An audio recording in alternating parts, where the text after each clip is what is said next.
Nadia Keene learned Port Lumen by sound before she learned it by streets. Gulls scream over the fish market, tide slap against concrete, freight trucks on the bridge, and at night the faint hiss of an aging transmitter inside WLUM community radio, where she volunteered because the airwaves were the only place that still felt like they belonged to everyone. She wasn't supposed to be on air that Tuesday. She was supposed to repair the board, untangle cables, keep the midnight jazz show from dying mid-solo. But June Calder, who smelled like peppermint and engine oil and insisted radio was a civic duty, pressed a cassette tape labeled Low Tide Play Only on Air into Nadia Keene's palm and said, "If anything happens to me, you play this. Not for drama, for proof."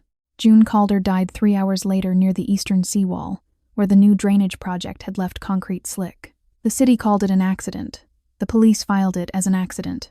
Nadia Keene tried to believe them, until Mara Ellison, an ER nurse with a conscience sharp enough to cut chain link, slid a coroner photo across a diner table, and the bruise pattern on June Calder's wrist looked like fingers, not gravity. Nadia Keene returned to the station with her head buzzing, sat alone beneath the red on-air light blinking like a warning, and stared at the cassette. She set it beside a dented shortwave radio with a missing knob and listened to the building settle, as if the walls were deciding whether to protect her or swallow her. At 2:07 a.m., she put the tape in the deck and pressed play.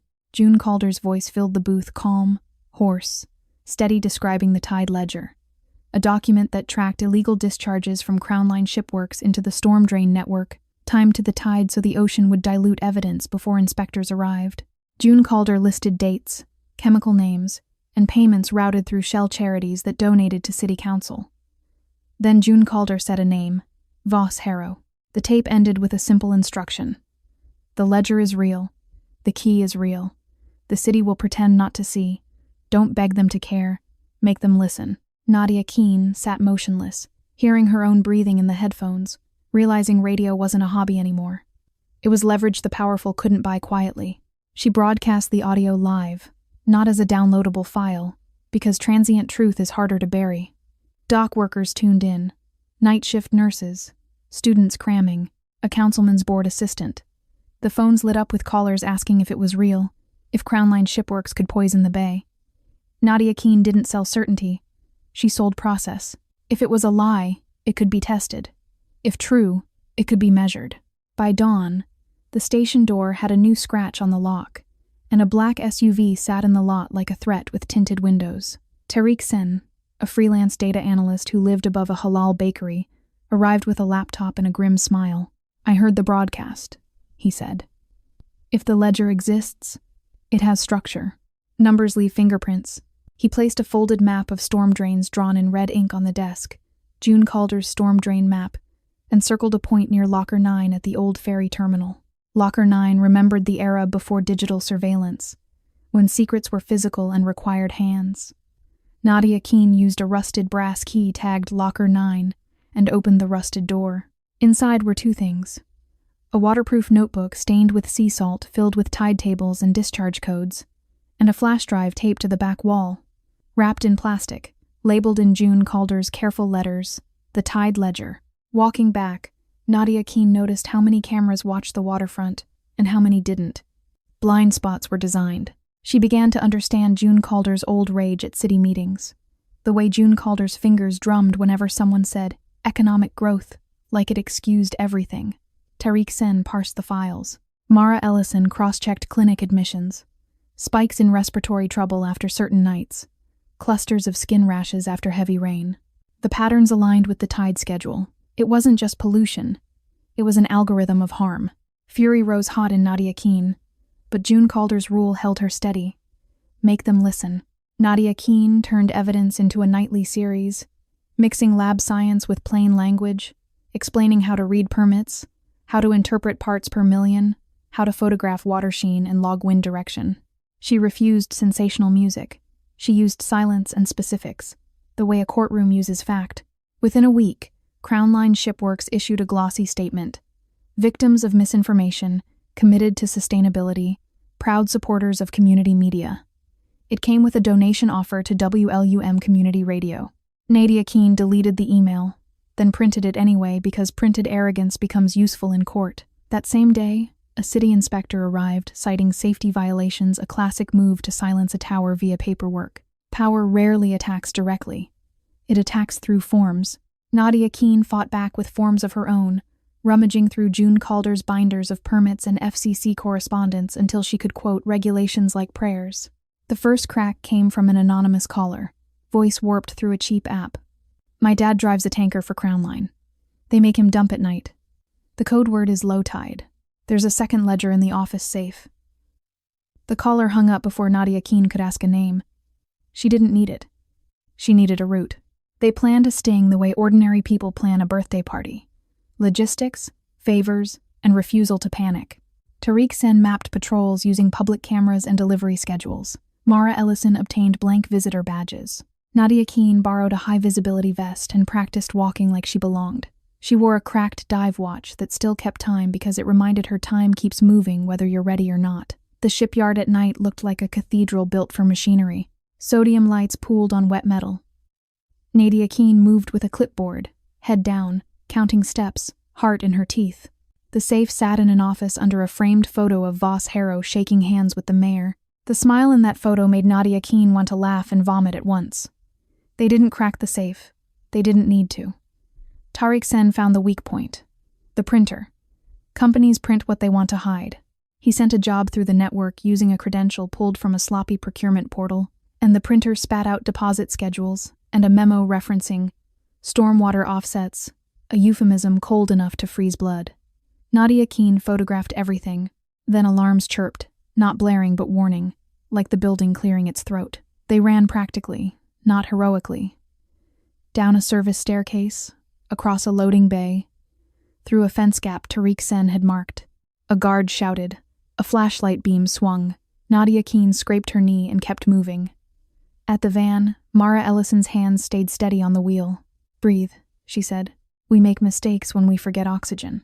The next broadcast was the most dangerous thing Nadia Keene had done. Not because she feared a gun, but because she feared ridicule. Ridicule is quiet violence. She read the memo, posted the schedules, and then changed the power equation.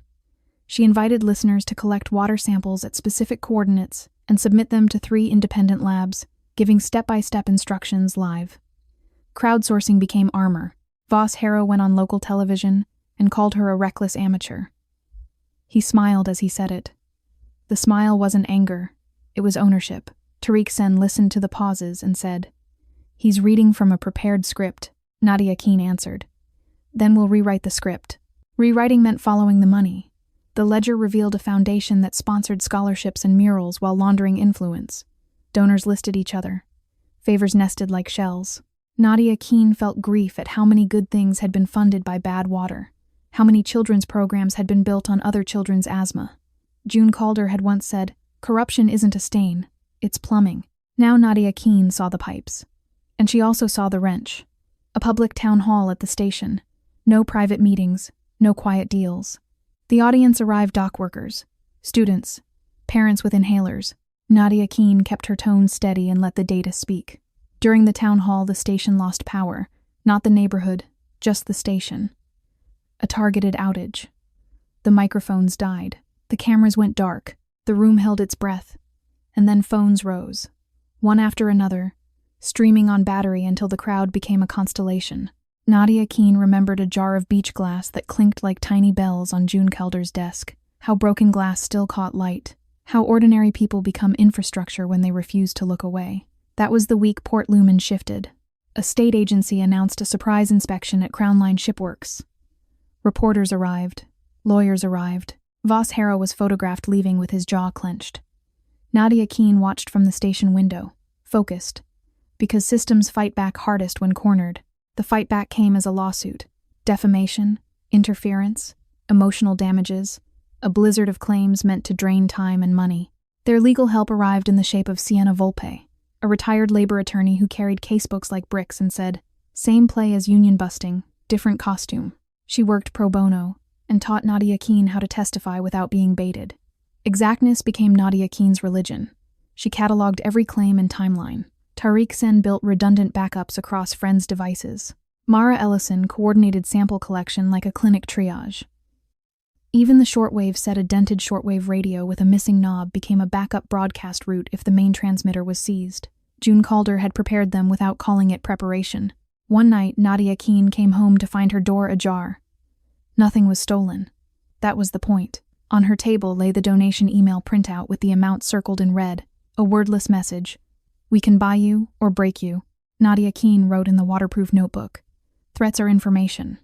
Photographed the scene and filed a report not because she expected help, but because paper trails accumulate like pressure.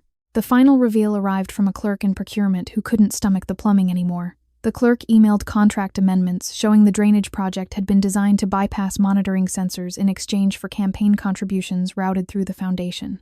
It wasn't a loan company. It was a partnership between private profit and public silence. They released the files with one rule: no edits, no hype, just documents, context, and a guide to reading them. Change erupted in the slow way real change erupts. Petitions, meetings, resignations, and the grinding work of rebuilding trust.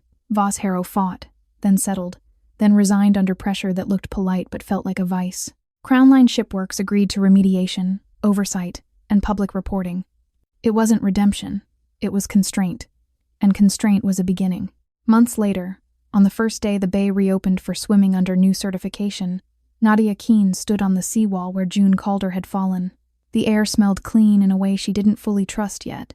She held a chipped mug printed with a lighthouse filled with coffee and listened to kids laugh on the beach. Tariq Sen arrived with printed reports June Calder would have loved. Mara Ellison arrived with bandages and sunscreen. They didn't call themselves family. Found bonds don't require ceremonies. Nadia Keene launched a weekly show called Low Tide, High Truth, that taught listeners how to audit power, request records, follow money, test water, organize without being consumed by rage. She kept June Calder's cassette on the shelf, not as a relic but as a reminder that evidence can travel through voices, and voices can become infrastructure. She learned something else too. Courage isn't the absence of fear. It's the decision to treat fear as noise and keep transmitting. The station's transmitter became the next battleground. Someone filed a complaint that WLUM was operating above its authorized wattage, a claim that would force an FCC review and potentially suspend the license. Nadia knew the complaint was false because she logged the output every night. But truth is not always what initiates a process. Sometimes it is only what survives it. Tariq pulled the transmitter logs, calibrated the meters, and prepared a packet with time-stamped readings. Sienna added sworn affidavits. They turned what could have been a shutdown into an audit of the city's lie. When the FCC agent arrived, she expected a chaotic volunteer station. Instead, she found a binder labeled WLUM Compliance with tabs so neat it looked like a dare. The agent's posture softened. "Most stations panic," she admitted. Nadia answered, "We don't have the budget for panic." Panic, though, arrived anyway, just not from WLUM. A week later, the station lost power during the midnight show. At first, Nadia blamed the grid. Then she saw the pattern. The outage happened exactly when she reached the segment about shell charities. The breakers hadn't tripped. The main line had been cut clean. Someone wanted the broadcast to die at a specific sentence. Mara drove over in scrubs, headlights slicing the dark, and stood outside with a flashlight while Tariq crawled behind the building and swore under his breath. Nadia sat in the booth with only the emergency battery powering a small portable transmitter June had once used at protest rallies. She switched to it without ceremony and kept speaking into a microphone that now sounded thin and distant. The message, carried on weaker signal, still reached people. The calls later proved it. A thin signal can still move a crowd if the crowd is listening for it. The next morning, neighbors brought extension cords and a generator they used for fishing trips. They set it in the alley behind WLUM like an offering. A retired electrician rewired a backup circuit. A teenager from the vocational school installed solar panels scavenged from a decommissioned project. Nadia watched the station become a workshop and felt something in her chest loosen. Power had tried to isolate her by cutting electricity. The community answered by building its own. It wasn't romantic, it was practical, and practicality is a form of love. Crown Line Shipworks responded with a softer sabotage: money. They bought advertising on every other local station, flooding the air with cheerful jingles about jobs and tradition. They sponsored a summer festival called Harbor Days, plastering the town with banners that said clean water, strong work. They offered scholarships under the names of dead fishermen's foundations. The strategy was not to disprove Nadia. It was to overwhelm her. Nadia adjusted. She stopped trying to match their volume and leaned harder into specificity. She read permit numbers on air. She explained how to track a corporate donation through a foundation to a council vote. She taught listeners to search corporate registries. She made boring tools feel like weapons, because they were. One evening, as Nadia left the station, she found a small package on her car hood. Inside was a jar of bay water, capped and sealed, with a sticky note. "Your lies are killing us." The handwriting was shaky. Nadia held the jar up to the streetlight and saw a faint shimmer like oil. She couldn't tell if it was accusation or evidence. She didn't dismiss it. She took it to Mara, who arranged lab testing through a colleague willing to break the usual chain in the name of necessity. The result came back contaminated beyond safe thresholds. Whoever left the jar had not been lying. Nadia opened the next broadcast with the jar sitting on the desk. She didn't need to show it to listeners. She needed to know it existed. She described it and said, "If you can't come to the station, leave us your data. We will carry it." Carrying data also meant carrying people. A young deckhand named Rafi showed up one afternoon with hands stained by diesel and eyes red from lack of sleep. He said he had driven a tanker to an unmarked outlet during low tide and been told to forget the route. He didn't want money. He wanted a way to stop feeling like an accomplice. Sienna explained whistleblower protections again, slower this time, and then asked Rafi to write everything down while it was fresh. Times, supervisors, radio code words, the shape of the valves. Tariq created a secure Dropbox for future witnesses. Nadia realized the broadcasts had become a lighthouse not just for listeners, but for people trapped inside the machinery of harm. Some of them wanted out. The city council meeting where the case finally broke into public daylight did not look heroic. It looked like fluorescent lights, bad microphones, and a long agenda designed to drain attention. Nadia sat in the back row with Mara and Tariq, each holding folders. Sienna sat near the aisle, ready to stand. Voss Harrow sat at the front with the mayor, hands folded, face composed. When the agenda reached stormwater infrastructure updates, Voss spoke smoothly about investment and resilience. He used the phrase, "our shared bay," like it was a toast. Nadia waited until the public comment section, then walked to the microphone. She did not introduce herself with anger. She introduced herself with numbers. She read 3 lab results, their collection coordinates, their chain of custody logs. She read the inspection gaps. She read the donation dates that aligned with permit approvals.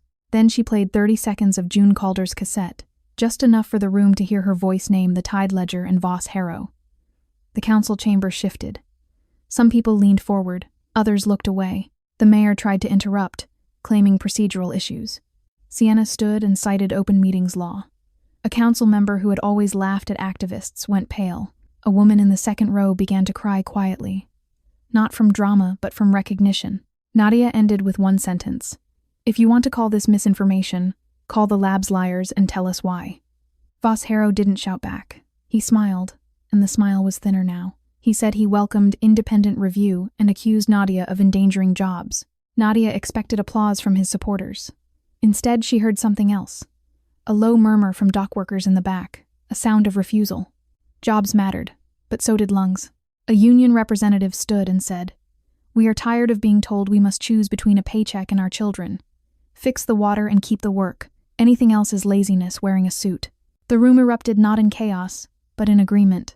It was the first time Nadia saw the city's default obedience crack in public. After that meeting, Crown Line shipworks shifted from charm to containment. Security guards began appearing near water sampling sites, claiming antrespass enforcement. Volunteers were photographed. Some received letters threatening lawsuits. Nadia responded by making the process louder. She read the threats on air and invited a pro bono legal clinic night at WLUM. Sienna recruited law students. Mara recruited nurses. Tariq recruited coders. They built a network the company couldn't intimidate one person at a time. Intimidation relies on one-to-one. Collective work makes it one-to-many. The storm that hit Port Lumen in late autumn threatened to erase evidence the way storms always do. Heavy rain overflowed the storm drains and pushed brown water into the bay. The city issued a warning not to swim and framed it as natural runoff. Nadia stood at the seawall during the storm with a waterproof case over her recorder and asked the simplest question on air. If this is natural, why does it burn your nose? Mara later treated a dock worker whose eyes had blistered after contact with the floodwater. The case became a data point. The storm did what the ledger predicted. It created cover. That night, Listeners reported seeing tankers moving under the rain. Someone sent Nadia a video of a discharge plume lit by lightning. The video was grainy, but the timestamp was clear. Tariq archived it in 3 places. Sienna filed it as evidence. The storm became not an eraser, but a spotlight. Through all of it, Nadia grappled with a quieter fear, that she was turning into the kind of person who could not rest. Activism can become addiction, when your nervous system starts equating vigilance with love. June Calder had died with her work unfinished. Nadia didn't want to die the same way. Mara forced her to eat. Tariq forced her to sleep by changing the station passwords when she tried to come in during off hours.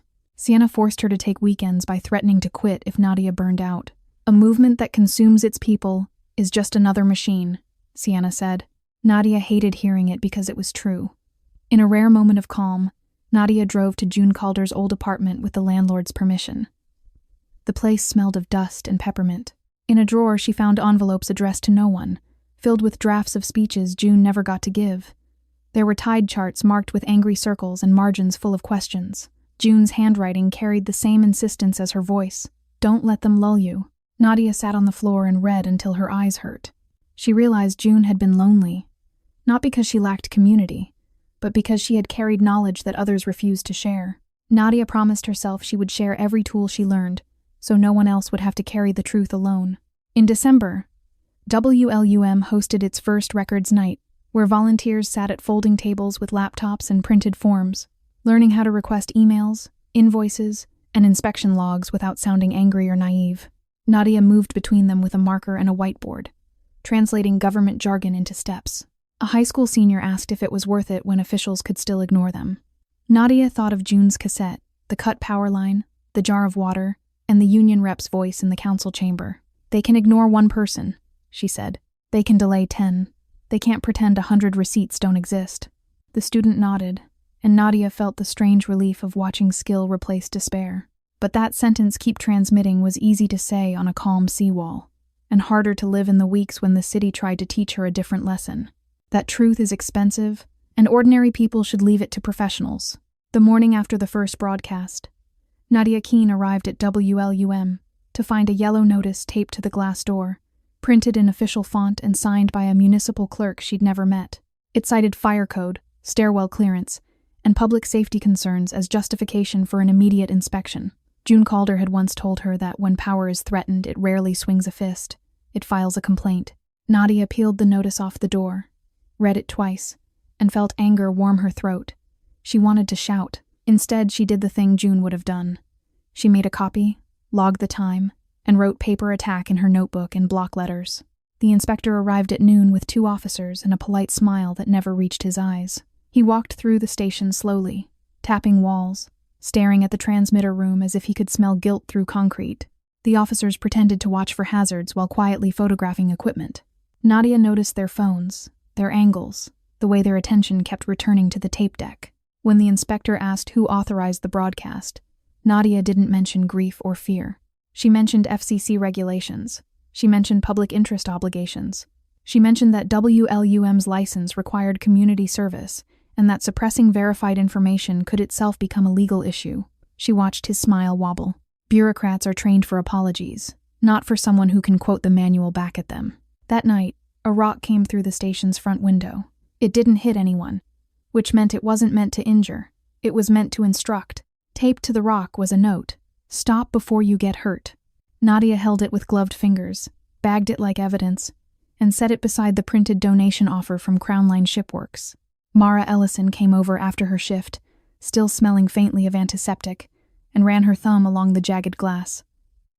"They want you small," Mara said. Tariq Sen arrived with a router and a new set of security cameras he'd purchased with his own money. "Then we get bigger," he replied, and installed the cameras while Nadia swept glass into a bin with hands that wouldn't stop shaking until she forced them to obey. The next broadcast, Nadia didn't play dramatic music or cry. She read the note on air, then described exactly how intimidation works. Not as a single threat, but as a series of nudges designed to make self-censorship feel like safety. She told listeners she would keep evidence of every intimidation attempt. Then she did something June had never had time to do. She opened the phones and asked people to describe what they had seen at the water's edge, in their workplaces, in their children's lungs. Calls poured in. a fisherman who could no longer sell his catch after a chemical slick, a teacher whose students carried inhalers like pencils, a dock worker who had watched tankers arrive at midnight and leave without paperwork. Each call was a grain of sand. Together they became weight. Voss Harrow responded with a press conference held at the shipyard in front of a banner that read, "Proud of Port Lumen." He thanked the community for its passion and promised an independent review. His smile was practiced, the kind that makes cameras obedient. He called June Calder's tape unverified audio, a phrase designed to make doubt sound responsible. Then he offered WLUM Community Radio a partnership and a grant to upgrade equipment. Nadia laughed once, quietly, at her desk. Because the offer was so predictable it felt scripted. She printed the email again, filed it, and read it on air the way you read a confession. Slowly, without adjectives, letting the listener hear the attempt to buy a microphone. Tariq built the first version of their public dashboard on a borrowed server, pulling publicly available permit records, inspection dates, and discharge reports into one place. He didn't call it activism. He called it reconciliation of datasets. If they can bury a lie in 100 folders, we can build one shelf where anyone can find it, he said. Nadia watched him work and realized that what made him dangerous wasn't anger. It was patience. Mara contributed a different kind of data. De-identified clinic notes showing the nights respiratory cases spiked, the weeks skin infections rose, the months when anxiety clustered after fish kills. Bodies are sensors, Mara said, and Nadia repeated the phrase on air until it became something people said at city council meetings. The town hall at the station began as an idea and became an inevitability. The city refused to host a public forum about the ledger, so Nadia created one. She didn't invite only activists. She invited engineers, teachers, small business owners, union reps, and anyone willing to follow rules. No shouting, no threats, no anonymous accusations. The goal was to turn rumor into testimony and testimony into pressure. On the night of the town hall, WLUM overflowed. People stood in the hallway and on the sidewalk under a streetlight, listening through a speaker Tariq rigged from spare parts. Nadia watched the crowd and felt a strange grief. June should have been there to see that her stubbornness had planted something. The first speaker was a retired chemist who had once worked for Crown Line Shipworks. He didn't name himself on the record. He asked to be called A. He explained how dilution works and how tide timing can erase evidence without changing the harm. He spoke softly, hands trembling, and ended with a sentence that made the room go still. They did not need to poison you every day. They only needed to poison you often enough to train you to accept it. The second speaker was a council staffer who had quit 2 weeks earlier. She described donation meetings where community support was traded for permit leniency. She used Voss Harrow's name, then looked at the exits as if expecting a hand to close on her wrist. Nadia saw the fear and understood the stakes again. After the town hall, the city's response intensified. An anonymous caller started leaving messages on WLUM's voicemail. Static. Then a voice saying, "We know where you live." Nadia forwarded the messages to police and received a polite shrug in return. "No direct threat," the officer said. The phrase direct threat landed like a joke. Mara called it what it was: institutional anesthesia. "They don't want to help you until you bleed," she said. Tariq installed a new lock on Nadia's apartment door and walked her home for a week. The city's indifference became another adversary, quieter than Voss Harrow but just as dangerous. It was Sienna Park, a civil attorney known for suing cities when they forgot their obligations, who changed the shape of Nadia's fear. Sienna arrived at the station with a briefcase and a stare like a courtroom door. She had been listening to the broadcasts and taking notes the way some people take vows. "Stop giving them your nervous system as a gift," she told Nadia. "You don't owe them your emotion. You owe your audience clarity." Sienna trained Nadia the way you train someone to survive cross-examination. Answer only what is asked. Avoid speculation. Insist on evidence. And never let a liar drag you into their theater. Precision became a shield that Nadia could wear even when her hands shook. Sienna also explained the legal path forward. Criminal prosecutions could take years and could be quietly dropped. Civil pressure could move faster, especially when paired with regulatory oversight and public records. The key was documentation. Nadia already had documentation. She needed structure. Together they built a timeline. June's ledger, the map, the discharge nights, the clinic spikes, the donation meetings, the intimidation attempts. They filed public records requests so broad the city had to either comply or admit suppression. When the city delayed, Sienna filed motions. Make them spend effort hiding, she said. Effort creates mistakes. Mistakes appeared quickly. A council email thread surfaced, showing a meeting scheduled with Crown Line Shipworks 2 days before the city announced its accident conclusion about June Calder. Another record showed a rushed update to storm drain schematics weeks earlier, moving an inspection zone away from the discharge outlets. Tariq called it data drift with intent. Nadia called it planning. On air, she read the emails with no anger, just the cadence of a person counting steps on a staircase. Listeners began quoting timestamps at city meetings. A new kind of person showed up. Not a protester with a sign, but a resident with a folder. The Shipyard sting, the one Nadia had planned like a birthday party, did not end their work, it multiplied it. The printer memos proved knowledge. The ledger proved patterns. But the city still needed a moment where denial could not survive. Sienna suggested a simple strategy. Independent labs with chain of custody. Nadia invited listeners to collect water samples at specific coordinates on specific nights. She taught them how. Gloves, clean bottles, photos of the sky for timestamping, notes on wind direction. She taught them to label and to store. She taught them to treat their own hands as part of evidence. Hundreds participated. The labs returned results that could not be spun without lying outright. Crown Line Shipworks tried anyway. Their attorneys issued cease and desist letters to volunteers, claiming lab sampling was unauthorized and dangerous. The city echoed the language and warned of fines. Nadia read the warnings on air and then read the state statutes that protected citizen sampling in public waterways. Tariq posted the statutes on the dashboard. Mara organized a clinic day by the bay and offered free respiratory screenings alongside water sample instructions, insisting that health and environment are the same story told from different organs. The city's attempt to scare people backfired.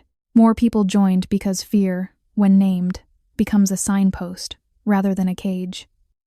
Voss Harrow's next tactic was to turn Nadia into a villain. A glossy magazine published a profile framing her as a reckless amateur who enjoyed stirring outrage. They photographed her outside the station with harsh lighting, trying to make her look unhinged. The profile mentioned her mother's absence, implying instability, and described June Calder as a tragic figure whose work had been misinterpreted. Nadia read the article twice, then asked Sienna what to do. Sienna said, "Nothing that gives them new oxygen, but we will file a defamation counterclaim if they repeat provable falsehoods." Then she added, "And we will keep building the record until the record is louder than their story."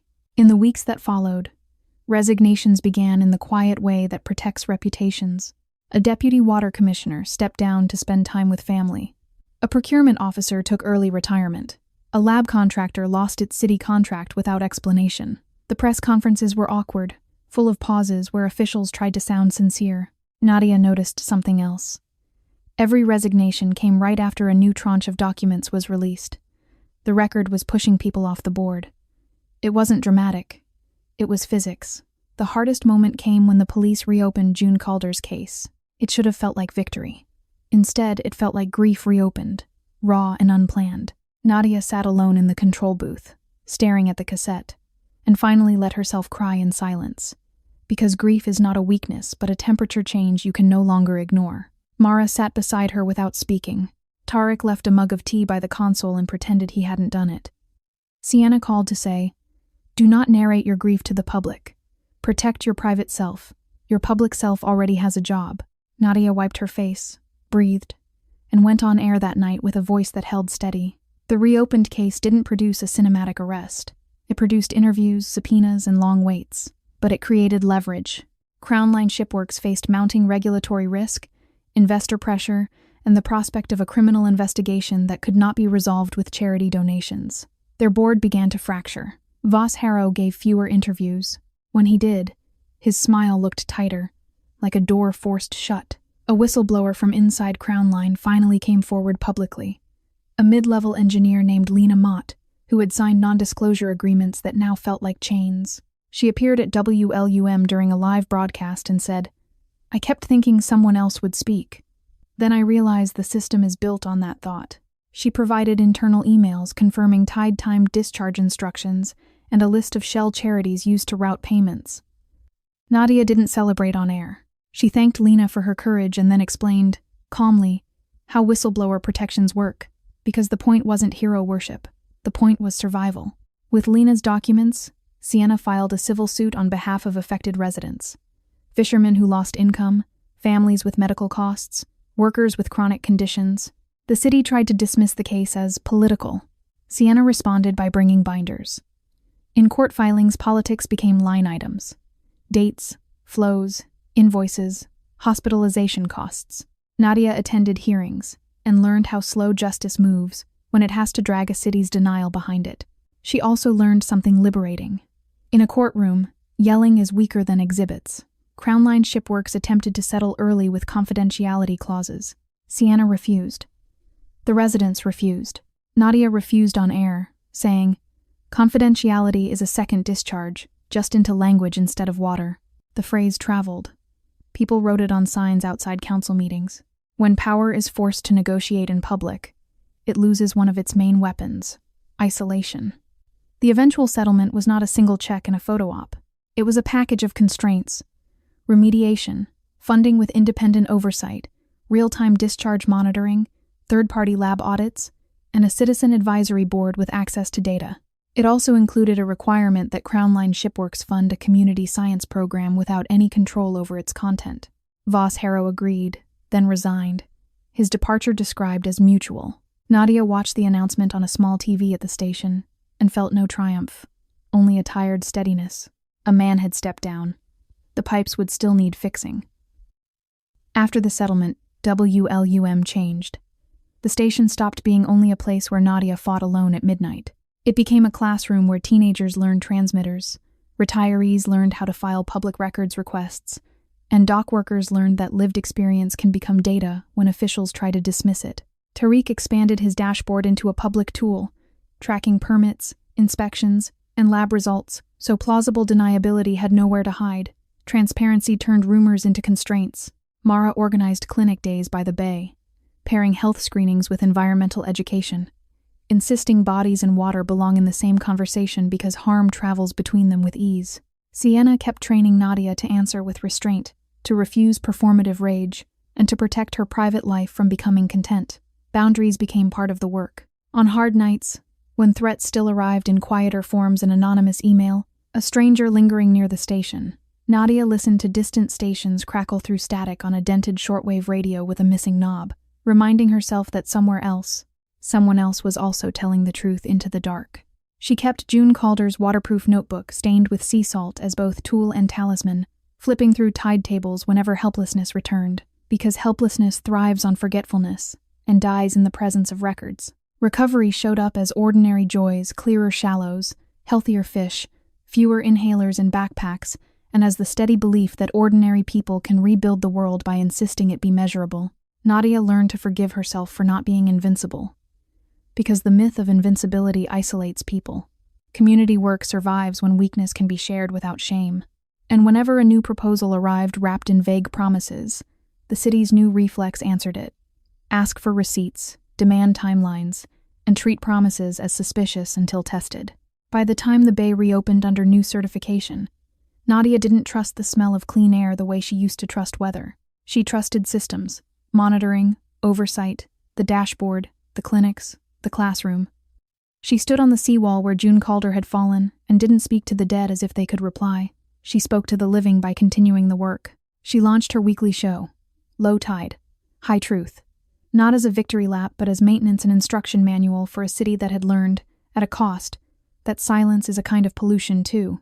She kept the cassette on the shelf in the studio, and when newcomers asked why, she said simply, "Because proof has a voice.